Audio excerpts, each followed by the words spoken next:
Fringe season 1 episode 18 the midnight. Episode की शुरुआत में हमें एक आदमी दिखाया जाता है जिसका नाम होता है बॉब डैन।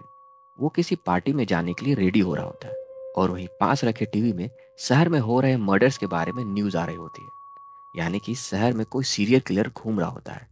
रेडी होकर वो क्लब में जाता है। वहां उसे एक नीले आंखों वाली बहुत ही खूबसूरत लड़की मिलती है जिससे थोड़ी देर बात करने के बाद वो अपने घर ले आता है। अभी वो दोनों किसी कर रहे होते हैं कि अचानक से वो लड़की बॉब की गर्दन तोड़कर उसे ब्रूटली मार देती है। यहाँ हम व्यूअर्स ये जान पाते हैं कि वो सीरियल किलर ये लड़की ही है, लेकिन उसने जिस तरीके से बॉब को मारा होता है वो किसी नॉर्मल पर्सन का काम नहीं था। यानी कि उस लड़की के पास जरूर कोई स्पेशल पावर थी। इसके बाद फ्रेंच की टीम इस केस को इन्वेस्टिगेट करने के लिए वहां पहुंचती है। वहां वो देखते हैं कि बॉब की बैकबोन अजीब तरीके से नेक के पास से पीछे से तोड़ दी गई है, जैसे किसी जानवर ने उसकी गर्दन चबा ली हो। वहां उन्हें प्राइमरी इन्वेस्टिगेशन से पता चलता है कि विक्टिम के शरीर से स्पाइनल फ्लूइड पूरी तरह से खींच लिया गया है। वाल्टर तुरंत समझ जाता है कि ये कोई नॉर्मल मर्डर नहीं है। वो तुरंत डेड बॉडी को अपने लैब ले आता है और उसकी टेस्टिंग करने लगता है। टेस्ट से पता चलता है कि उस डेड बॉडी की नेक को किसी इंसान ने अपने दांतों से काटा है और उसके दांतों में साइफलस नाम के वायरस का एक स्पेशल वेरिएंट भी है जो किसी दूसरे इंसान को काटने पर ट्रांसफर हो सकता है। ये स्पेशल वायरस नेचुरली नहीं पाया जाता, बल्कि बड़े बड़े फार्मा कंपनियों में रिसर्च के लिए यूज किया जाता है। इस वायरस के बारे में और पता करने पर ओलिविया को लुबाफ फार्मास्यूटिकल नाम के एक कंपनी के बारे में पता चलता है। अब यहाँ मैं बता दूं कि जब भी कोई मेडिसिन बनाने वाली कंपनी इन वायरस पर रिसर्च करना चाहती है तो वो गवर्नमेंट को इन्फॉर्म करती है और किसी गवर्नमेंट रिसर्च लैब से ही वायरस का सैंपल लेती है। ओलिविया इस कंपनी के सभी पुराने रिसर्च रिक्वेस्ट की फाइल मंगवाती है। थोड़ी देर में उसे वो फाइल मिल भी जाती है, जिसे देखकर वो चौंक जाती है क्योंकि उन्होंने जो और भी सैंपल रिसर्च के लिए मंगवाए थे उनसे बायो वेपन्स बनाया जा सकता था। यहाँ हम उनकी बातों से ये भी जान पाते हैं कि इस कंपनी ने एक ऐसी केमिकल को रिसर्च के लिए मंगवाया था जिसके हेल्प से डेविड जोन्स ने वो स्क्रीन ग्रोथ करने वाला टॉक्सिन बनाया था। यानी कि हो सकता है इस कंपनी का जेएफटी से कोई कनेक्शन हो। अब जो लोग इस चैनल पर न्यू हैं या जिन्होंने फ्रिंज सीरीज की मेरी पुरानी वीडियोस नहीं देखी, तो मैं बता दूं कि जेएफटी एक टेररिस्ट ऑर्गेनाइजेशन है जिसके लोग ये मानते हैं कि पैरेलल यूनिवर्स एग्जिस्ट करता है और आने वाले समय में इन पैरेलल यूनिवर्स में वार होने वाली है। और इसी के लिए वो कई तरह के advanced weapons of mass destruction बना रहे होते हैं और नॉर्मल लोगों पर उनका ट्रायल कर रहे होते हैं। ओलिविया चार्ली के साथ लुबाफ फार्मास्यूटिकल के हेड साइंटिस्ट निकोलस बून को उसके घर से अरेस्ट कर लेती है और अपने स्टेशन ले आती है। ओलिविया और चार्ली उससे हाल में हुए मर्डर्स और उसके जीएफटी के साथ कनेक्शन के बारे में पूछते हैं। निकोलस बोलता है कि जेएफटी वालों ने उसकी वाइफ वेलरी बून को पकड़ कर रखा हुआ है और अगर वो उसकी वाइफ को उनकी कैद से छुड़ा कर ले आएंगे तो वो सब कुछ बता देगा। वो ओलिविया को एक एड्रेस भी देता है जहां उसकी वाइफ को रखा गया है। इस एड्रेस पर एक रेस्टोरेंट होता है और इसी की आड़ में जेएफटी वाले अपने कई इलीगल काम करते थे। ओलिविया जब वहां रेड मारती है तो वहां उसे कुछ खास नहीं मिलता और ना ही निकोलस की वाइफ वहां होती है। तब निकोलस ओलिविया को एक सीक्रेट चेंबर के फ्रीजर के बारे में बताता है जिसके अंदर कई खतरनाक वायरस के सैंपल रखे हुए थे। वो ओलिविया को उनमें से एक सैंपल को लेकर आने को बोलता है।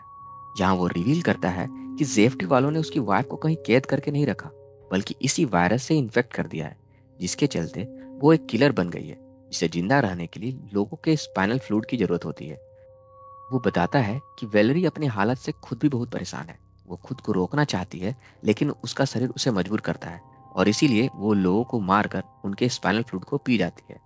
हाल ही में हो रहे सारे ब्रूटल मर्डर उसी ने किए हैं और अगर उसे टाइम रहते क्योर नहीं किया गया तो वह और लोगों को मारती रहेगी। निकोलस उस वायरस सैंपल का यूज करके एक वैक्सीन बनाना चाहता है जिससे उसकी वाइफ की जान बच सके और फिर से वो नॉर्मल हो जाए।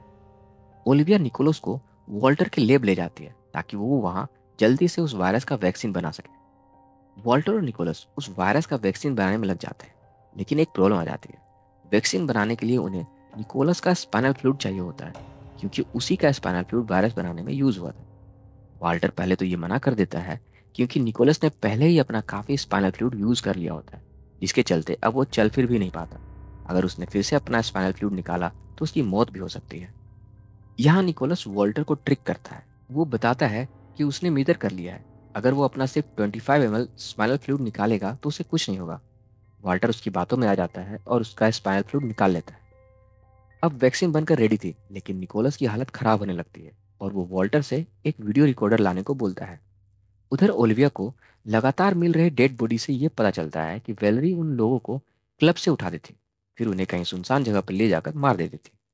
वो और पीटर वेलेरी को पकड़ने क्लब में जाते हैं और किसी तरह उसे पकड़ भी लेते हैं। वो वेलेरी को वॉल्टर की लेब में ले आते हैं और जहां उसे वैक्सीन भी लगा दी जाती है। वैक्सीन लगते ही वेलेरी थोड़ा तड़पने लगती है, लेकिन थोड़ी देर में उसकी आंखों का रंग ब्लू से ब्राउन होने लगता है, इंडिकेटिंग कि वो अब ठीक हो रही थी। अब ये देखते देखते निकोलस भी वहीं मर जाता है। लोग अपने प्यार के लिए क्या क्या नहीं करते। निकोलस के मरने के बाद वॉल्टर ओलिविया को निकोलस की वीडियो रिकॉर्डिंग दे देता है। रिकॉर्डिंग में निकोलस बताता है कि जब तक वो जेएफटी में था वो किसी हाई रैंकिंग मेंबर से नहीं मिला, लेकिन जितनी भी इंफॉर्मेशन उसे मिली थी उससे वो श्योर था कि जेएफटी को और कोई नहीं बल्कि मासिव डायनामिक का मालिक विलियम बेल चला रहा है। और इसी धमाकेदार रिवोल्यूशन के साथ ये एपिसोड यहीं एंड हो जाता है। अब इस एपिसोड के प्लॉट के बारे में बात करें तो इसमें वेम्पायर्स के कॉन्सेप्ट को एक्सप्लोर किया गया है कि अगर रियल लाइफ में वेम्पायर्स होते तो कैसे होते। अगर स्टोरी की बात करें तो स्टोरी काफी सिंपल थी। एक साइंटिस्ट होता है निकोलस, जो जेएफटी नाम के एक टेररिस्ट ऑर्गेनाइजेशन के लिए वायरस बनाने का काम करता था। कुछ समय बाद उसे अपने काम पर पछतावा होने लगा तो वो उस ऑर्गेनाइजेशन से निकलने की कोशिश करने लगा। जेएफटी वालों को ये पसंद नहीं आया और उन्होंने उसी के बनाए एक वायरस से उसकी वाइफ को इन्फेक्ट कर दिया, जिसके चलते उसकी वाइफ की हालत एक वेम्पायर जैसी हो गई, जिसे जिंदा रहने के लिए इंसानों के स्पाइनल फ्लूइड को पीना होता था। पहले तो उसे निकोलस ने अपना स्पाइनल फ्लूइड पिलाकर कंट्रोल में रखने की कोशिश की, लेकिन उसकी भूख शांत नहीं हुई। उस वायरस के इफेक्ट के कारण वो अपने भूख को कंट्रोल नहीं कर पा रही थी, जिसके कारण वो शहर में लोगों को मारने लगी। अंत में निकोलस ने अपनी आखिरी बचे हुए स्पाइनल फ्लूइड से वैक्सीन बनाई, जिससे उसकी वाइफ की तो जान बच गई, लेकिन उसकी मौत हो गई।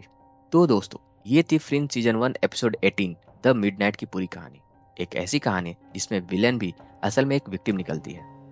अगर आपको ये वीडियो अच्छा लगा तो प्लीज़ लाइक, शेयर और सब्सक्राइब कीजिए। फ्रेंच के अगले एपिसोड की कहानी में और भी कई चौंकाने वाले सीक्रेट्स खुलने वाले हैं, तो जुड़े रहिए। तब तक के लिए बाय।